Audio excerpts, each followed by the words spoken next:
হরে কৃষ্ণ। কুন্তলিকা। হরে কৃষ্ণ মহারাজ রসের মানুষ ভীষণ।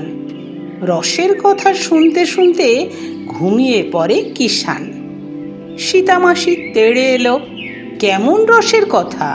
শুনতে গিয়ে ঘুমিয়ে পড়ে, তুমি একটা জাতা। হরে কৃষ্ণ মৃদু হাসে, মন যদি না থাকে ভালো কথা শুনবে কেমন? ঘুম নেবে তো ডেকে। বেশ, এবার একটা হাসির কথা বলি। হাঁসের নাকি ডিমের ভেতর মুরগির বাচ্চা ছিল। সেই বাচ্চা জন্মাতে জমালয়ে গেল। সীতামাসি হাসলো বটে, তবে তেমন হাসি নয়। চলে গেল বাড়ির ভেতর, বেশ কিছুক্ষণ রয়। হরে কৃষ্ণ ভাবতে থাকে, খাবার তবে পাবো? পেটেরে বাপ ছুচোর কীর্তন, কখন দুটো খাবো? সীতামাসি এসে বলে, চলো গো রসের ঠাকুর, হাত মুখ ধুয়ে নাও, সামনে আছে পুকুর। হরে কৃষ্ণ হাত মুখ ধুয়ে খেতে বসে গেল। খেতে খেতে ভাবতে থাকে, এ বেলা তো খেলো, ও বেলা কি খাবে সে? কোথায় আবার যাবে? দৌড়ে দৌড়ে ঘুরে ঘুরে খাবার খেতে হবে। ঝোলা নিয়ে বেরিয়ে পড়ে। সন্ধে হয় হয়। ভাবতে থাকে, কোথায় যাব? গাছতলাতে নয়, গতদিন গাছের তলায় একটা রাত ছিল। ওরে বাবা, ভূতেরা সে কি ভয় দেখিয়ে গেল। একটা ভূত কাছে দাঁড়ায় আর একটা ভূত দূরে। ভয়ে আমার প্রাণ যায় যায়, তক্ষুনি যাই সরে।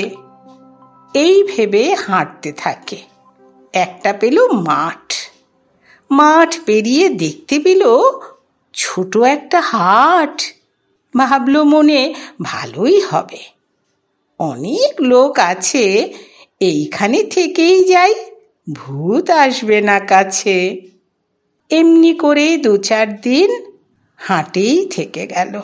ভিক্ষে করে যা দুটো পায় তাই দিয়ে সে খেলো। কিন্তু রোজ রোজ ভিক্ষে দেবে এমন কে লোক আছে? বিনে পয়সায় খাবার দেবে, রাখবে তারই কাছে? এই ভেবে বেরিয়ে পড়ে, পায়ে হেঁটে চলে। কারো বাড়ি রাখবে তাকে? কত লোককে বলে, কেউ তাকে রাখতে চায় না।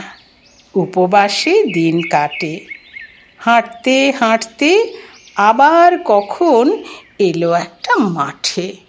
মাঠের পাশে এসে দেখে, ওমা, এই বাড়িটা কার? এই বাড়িতে এসেছিল রসের কথা শোনাবার। ওই তো কিষান ঘুম কাতুরে। সীতামাসি এলো, আদর করে আসন পেতে খেতে দিয়েছিল। সীতামাসি তাকে দেখে বলে, কি গো রসের ঠাকুর, এই কটা দিন কোথায় ছিলে? গেলে কত দূর? হরে কৃষ্ণ কেঁদে ফেলে, বলল সব কথা। সীতামাসি তা শুনে মনে পেল ব্যথা।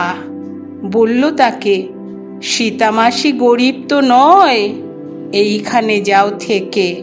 ঘুম কাতুরে কিষানটাকে গল্প শোনাও ডেকে। শোনাও তাকে রসের কথা, যে কথাতে ভক্তি আসে, যে কথা শুনতে যে গো সবাই ভালোবাসে।